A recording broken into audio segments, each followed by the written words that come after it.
ka muna dito bantay kay Bunso. Ang pangit. Dito ka muna nga. Parang nagugutom ako. Ako din. Sabi mo kay Papa, bili tayo pa chicken. Sige! Punta ka na siya. Sige na. Ay! Kasi, Pa, gusto ko para chicken. Gutom na ako. Kasi, ang rami-rami. Hi, punta na lang kami, Ma. Ma! Ano yan? Baleleng. Ma, gutom na ako. Ayoko hindi ako paano.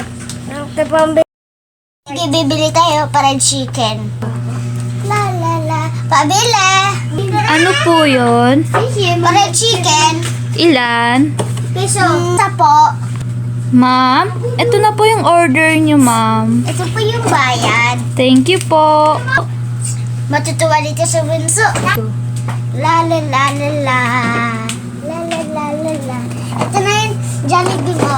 Yeah! May akong Jollibee. Wala man ito masarap. Sabi mo lang. Parang may pagkain si Bunso.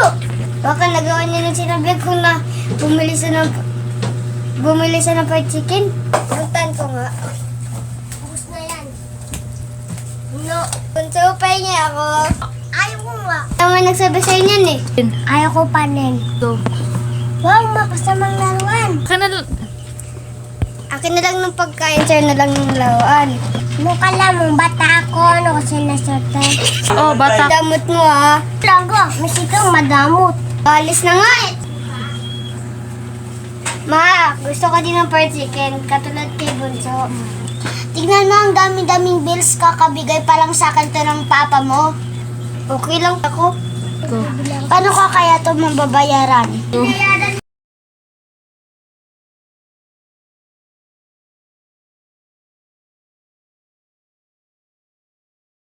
Kasi ang pangit. May bill. Ang dami-dami. May bill ka pa? Akin na bill. Ma. Ano yan? Baleleng. Oh. Punta to. Loto.